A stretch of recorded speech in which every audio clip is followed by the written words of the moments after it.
Conheçam Steven. Ele nasceu no dia 1º de maio de 1954. Ele era um homem de 64 anos que vivia na Carolina do Sul, Estados Unidos. Steven foi descrito como um homem divertido, energético, muito apaixonado por sua família e extremamente aventureiro.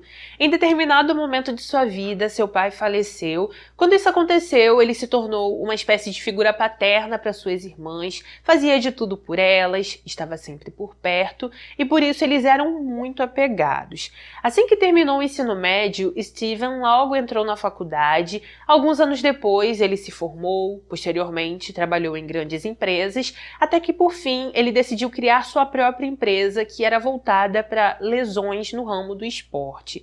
Essa empresa prosperou, não ficou só na Flórida, que era onde ele morava, ela se expandiu em diversas unidades pelo país e com isso Steven se tornou milionário. Apesar de ser um homem de posses, segundo relatos, ele era extremamente gentil, amigável, tratava todos bem, não se importava com a classe social da pessoa, tinha diversos amigos de diversas classes sociais e todos adoravam estar perto dele porque ele sempre tinha algo a ensinar. Com o passar do tempo, quando estava com 41 anos, Steven decidiu se aposentar. Quando isso aconteceu, ele começou a viajar pelo mundo, ficou ainda mais próximo de sua família porque teve mais tempo e também acabou se tornando o mentor de alguns jovens empreendedores, porque mesmo aposentado, ele ainda gostava de passar todo o conhecimento que tinha. Alguns anos depois, em 2009, Steven decidiu se mudar para a Carolina do Norte. Ele comprou uma casa, começou a viver sozinho e alguns meses depois, em 2010, ele conheceu uma mulher chamada Lana. Lana era enfermeira, ela foi descrita como uma mulher gentil, generosa, que gostava de ajudar os outros, assim como Steven, e por isso ele logo se apaixonou por ela. Após alguns encontros, Steven pediu Lana em namoro, eles então começaram a namorar. Ele a apresentou para sua família. Todos gostaram muito de Lana porque perceberam o quanto ela fazia Steven feliz e ainda ficaram muito alegres quando souberam que os dois estavam prestes a se casar. No decorrer da vida de Steven, ele teve diversas esposas. Lana foi sua 7ª. Apesar de tantos casamentos, ele nunca teve filhos. Segundo sua família, ele amava estar apaixonado. Seu foco era sempre se entregar totalmente aos relacionamentos. Porém, nas matérias não dizia porque os casamentos dele sempre acabavam em divórcio. Assim que se casaram, Steven e Lana foram morar na Carolina do Norte. Alguns anos depois, em 2016, eles se mudaram para uma mansão na Carolina do Sul. De acordo com relatos, pareciam ter a vida perfeita, na frente da família sempre se tratavam com muito carinho e pareciam ser muito felizes. Ainda em 2016, algo suspeito aconteceu na mansão desse casal. Em um certo dia, que não foi descrito nas matérias, Lana disparou uma flecha na parte de trás da cabeça do marido. Não fica claro se ela chamou uma ambulância após fazer isso, se diz somente que, quando a polícia ficou sabendo, a interrogou. Lana explicou que estava no andar de baixo da casa tentando carregar uma besta, que é uma espécie de arco automático. Segundo ela, minutos depois, foi até seu quarto, onde o marido estava dormindo, continuou mexendo no arco até que, de acordo com ela, ele disparou sozinho e assim atingiu Steven. Quando a polícia falou com Steven, ele disse que acreditava em sua esposa, não prestou nenhuma queixa contra ela, porém, mesmo assim, a polícia continuou investigando porque achou tudo isso muito suspeito. Meses após o ocorrido, em 2017, a polícia resolveu fechar esse caso. Eles concluíram que tudo o que aconteceu foi apenas um acidente e por isso Lana não foi presa. Meses depois, em junho de 2018, Steven adoeceu. Ele constantemente ficava exausto, dormia com frequência, chegou até a dormir por 36 horas direto, e isso deixou sua família extremamente preocupada. Devido à preocupação, vários membros da família compareceram em uma festa na mansão no dia 4 de julho. De acordo com relatos, nesse dia, Steven parecia bem, ele e Lana pareciam felizes e aparentemente não havia nada de errado entre eles. Alguns dias depois, no dia 21 de julho de 2018, Lana saiu correndo de sua mansão. Ela seguiu em direção a um homem que estava passando de bicicleta em frente à sua casa e, ao se aproximar desse homem, ela pediu para que ele ligasse para a emergência. Ela contou que seu marido caiu da escada, que ela acreditava que ele estava sem vida e por isso aquele homem fez o que ela pediu. Enquanto esse homem estava ligando para a emergência, Lana saiu correndo, foi até a casa de um vizinho. Após contar tudo ao vizinho, ele a acompanhou até a residência. Quando chegou ao local, ele encontrou Steven deitado perto da escada, percebeu que Steven realmente não estava bem, tentou encontrar seu pulso e então ele teve certeza que Steven estava sem vida. Assim que os investigadores chegaram ao local, eles encontraram Lana angustiada. Ela disse que Steven estava de cama há 3 dias, que ele não conseguia ficar de pé porque ficava tonto e por isso ficava a maior parte do tempo na cama. Ainda de acordo com Lana, ela fazia de tudo pelo marido, ela fazia de tudo para ele não ter que fazer esforço. Segundo ela, colocava seus remédios ao lado da cama, deixava água disponível e o verificava com frequência para saber se ele estava bem. Durante todo o tempo que estava falando com a polícia, Lana demonstrou que se sentia culpada por Steven ter caído da escada. Ela disse à polícia e aos vizinhos que, às 11 da manhã, verificou como ele estava, colocou água, o deixou dormindo e, após isso, foi cortar grama. Segundo Lana, alguns minutos depois, Steven provavelmente se levantou, começou a transitar pela casa sem ela perceber porque estava do lado de fora, e então ele provavelmente teve um ataque cardíaco e, segundo ela, por isso caiu da escada. Mesmo após o relato de Lana, a polícia quis investigar a casa. Enquanto tudo isso estava acontecendo, um dos sobrinhos de Steven, que era policial, chegou ao local. Ele abraçou a tia, ficou triste ao ver como Steven estava, mas seu lado profissional acabou falando mais alto que seu lado emocional e por isso ele começou a reparar em algumas coisas estranhas, tanto em Lana quanto na casa. O sobrinho de Steven achou estranho o fato de Lana não ter usado o telefone da casa para ligar para a emergência. Ele sabia que naquela mansão tinha mais de um telefone, então ele não entendeu por que ela precisou sair da casa para só então pedir ajuda. Outra coisa que ele considerou suspeita foi o fato de Lana não ter feito massagem cardíaca no marido. Ele sabia que ela trabalhou como enfermeira por anos, que sabia muito bem fazer aquilo, mas em momento algum ela tentou salvar a vida de Steven dessa forma.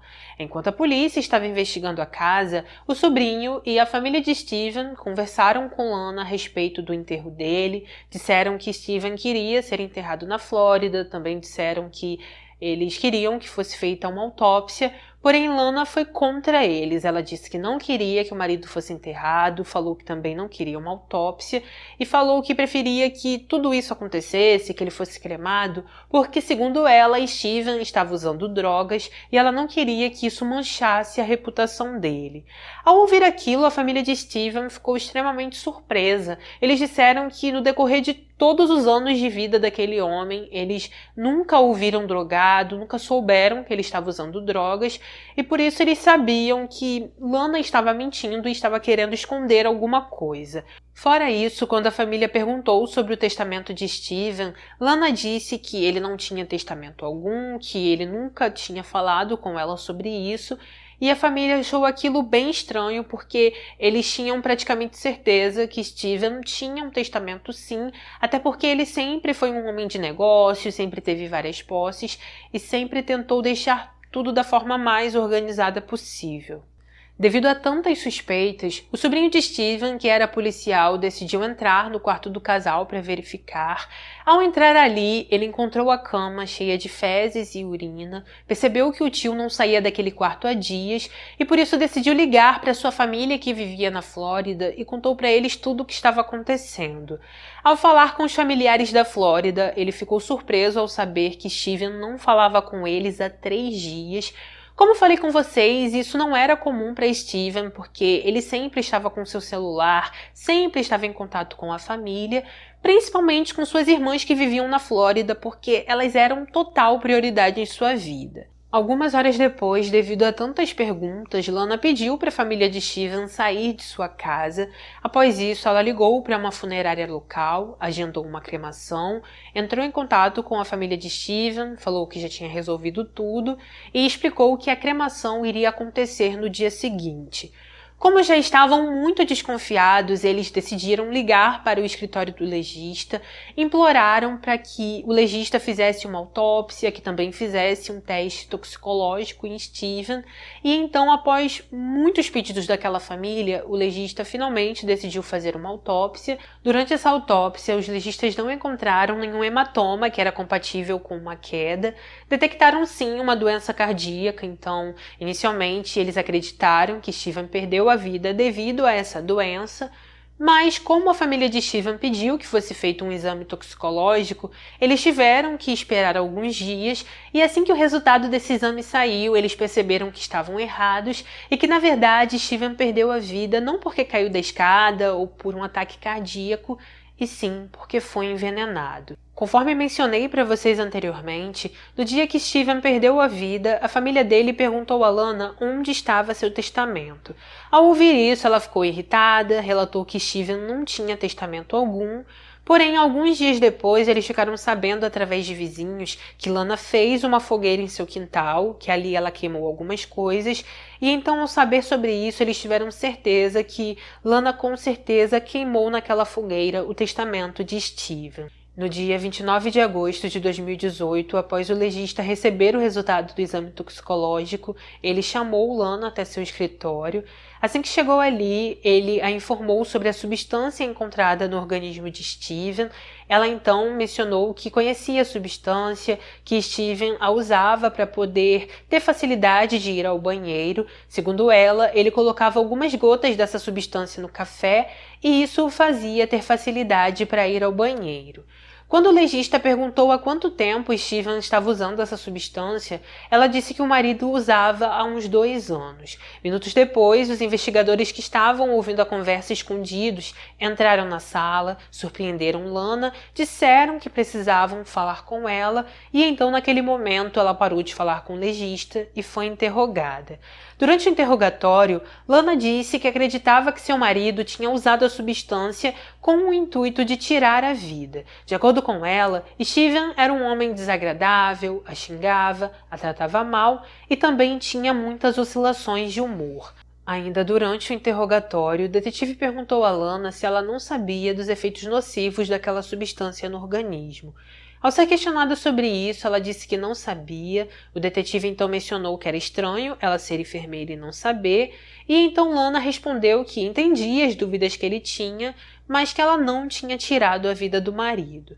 Alguns minutos depois, Lana voltou para casa. Alguns investigadores a seguiram, pediram para vasculhar o local novamente. Ela permitiu. Após uma breve conversa com eles, pediu para falar com o detetive de novo e dessa vez ela confessou que sim, tirou a vida de Steven, mas disse que não teve a intenção de fazer isso.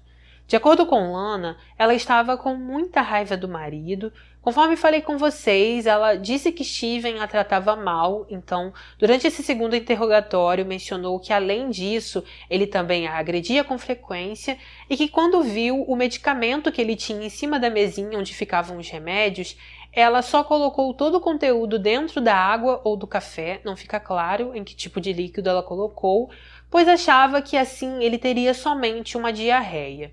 Lana disse, sabe, eu tinha uma mesinha montada ao lado da cama com os lenços dele, o mictório, os medicamentos dele, você sabe, o colírio, e quando o vi fiquei com tanta raiva, apenas peguei o colírio e esguichei, acho que coloquei tudo. Ao ouvir isso, o detetive perguntou, ok, onde ele estava quando você fez isso? Lana respondeu, ele estava dormindo, eu não sei, eu apenas vi lá e apenas fiz. Não tenho desculpa, não tenho. Apenas fiz. Eu só queria que ele sofresse. Eu estava com tanta raiva. Ele estava constantemente. Lana, venha cá. Lana, vem aqui. Você sabe, me ajude a ir ao banheiro. Faça isso, faça aquilo. E tudo mais.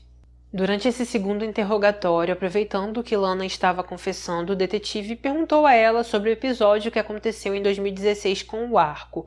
Ao ouvir sobre isso, Lana mudou sua versão. Ela disse que não atirou sem querer no marido, falou que naquele dia eles estavam discutindo, que Steven estava indo na direção dela para lhe agredir, e então, para se defender, ela pegou o arco e então atirou nele.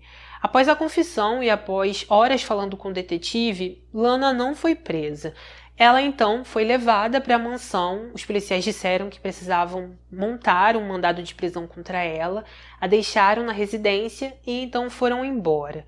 Após isso, Lana tentou tirar a própria vida. Ela escreveu um bilhete onde supostamente dizia que se sentia mal pelo que fez ao marido, falou que estava arrependida e por isso estava tomando aquela atitude. Algum tempo depois, uma vizinha foi até a casa dela, encontrou esse bilhete, entrou na residência, achou Lana desacordada porque ela tomou várias medicações e também ligou o gás de sua casa e então decidiu ligar para a emergência. Lana então foi levada ao hospital, ela recebeu tratamento, ficou bem, os policiais também foram até o hospital e no dia seguinte Lana recebeu alta e foi presa no dia 31 de agosto de 2018. Meses após a prisão, em janeiro de 2020, aconteceu o julgamento de Lana. Para não ter a chance de receber a pena de morte, ela aceitou um acordo judicial e então foi acusada de homicídio voluntário e adulteração de alimentos ou medicamentos. Durante a audiência, os promotores foram ouvidos, eles detalharam a autópsia de Steven e disseram que Lana provavelmente sabia que aquela substância não tinha gosto, que ela também não tinha cheiro e que não seria facilmente detectada por Steven se ela misturasse na água ou no café que ele bebia. Segundo os promotores, ele tomava o que ela dava diariamente e ele nem sabia o que estava ingerindo. Ainda no tribunal, Lana continuou dizendo que não teve a intenção de tirar a vida do marido. Quando seus advogados foram ouvidos, eles disseram que ela teve uma vida conturbada, que em certo momento de sua vida foi abusada por um tio e que anos depois foi abusada em uma base militar. Quando Lana foi ouvida na audiência, ela disse que foi o tratamento de Steve para com ela que a fez explodir. Ela se apresentou diante da família dele, se desculpou, chorou e disse o seguinte: eu permiti que essas emoções me levassem a fazer algo em questão de segundos, da qual me arrependerei para sempre. Eu impulsivamente coloquei a substância na bebida dele e fiz isso com a intenção de deixá-lo doente e desconfortável. Fiquei chateada com o abuso e só queria que ele me deixasse em paz. Conforme eu falei com vocês, Lana disse que usou a substância para que Steven ficasse com diarreia, para que ele ficasse doente e se sentisse desconfortável. Apesar dela dizer isso, especialistas acharam essa desculpa ridícula, disseram que nenhum ativo naquele medicamento ajudava nessa questão de ir ao banheiro e por isso eles sabiam que Lana estava mentindo. Apesar das declarações de Lana de que Steven era um marido ruim, todos que o conheciam disseram exatamente o contrário. Não só a família dele, mas muitas mulheres com quem ele foi casado deram declarações. Elas disseram que ele sempre foi um homem gentil, que era um marido bom e que nada daquilo que Lana estava dizendo era verdade. Ainda no tribunal, os promotores enfatizaram que o intuito de Lana era sim tirar a vida do marido. Segundo eles, ela planejou tudo, desapareceu com o celular de Steven para que ele não pudesse pedir ajuda e só ficou esperando ele ser completamente intoxicado para poder ir atrás de alguém. Um dos promotores disse: ela o incapacitou com uma quantidade menor da substância e depois aumentou gradualmente até a dose fatal. Isso explicaria porque Steven ficou acamado por 3 dias antes de sua morte. Eu acho que ele pode ter tentado uma fuga de alguma forma. Talvez ele pode ter sentido uma onda de adrenalina quando percebeu que estava mal. Provavelmente se levantou, desceu as escadas, tentou pedir ajuda, mas ao chegar ao final da escada ele ficou sem forças e infelizmente acabou falecendo. Com isso, ao final de tudo, após todos serem ouvidos, Lana, aos 54 anos, foi considerada culpada, recebeu 25 anos de prisão, com possibilidade de condicional em novembro de 2039. Ao proferir a sentença, o juiz disse: como você pode sustentar que fez isso para ensinar uma lição a seu marido? Como você pode dizer isso quando é óbvio pelos fatos que você o deixou sofrer por 3 dias? Você apenas o ignorou. Após o julgamento, a família de Steven não ficou feliz com a sentença. Eles acharam que Lana merecia mais anos de prisão e que 25 anos era pouco para ela. A irmã de Steven disse: "Não acho suficiente. Meu irmão era meu mundo. Ele era o centro do meu mundo. Ela enganou um dos homens mais brilhantes que já conheci em minha vida. Ele era tão engraçado, ele era tão carinhoso. Meu irmão era o tipo de pessoa que amava romance. Ele era um romântico incurável. Ele era um homem maravilhoso, um irmão maravilhoso e um homem incrível. Meu irmão era forte e saudável. Ele passou por várias doenças bizarras nos últimos anos, desde que ficou com Lana. Meu irmão era um grande defensor da medicina tradicional chinesa. Eu acho que foi a combinação perfeita para ela ao saber que ele não era uma pessoa que gostava da medicina tradicional ocidental. Ela sabia que através da medicina tradicional chinesa que ele era adepto, ele não iria tirar sangue e eles não iriam encontrar as coisas que ela estava colocando em seu organismo. Sobre a motivação de Lana para poder tirar a vida do marido, conforme falei com vocês, ela disse o tempo todo que ele a tratava mal, que a agredia e que por isso ela quis lhe fazer mal.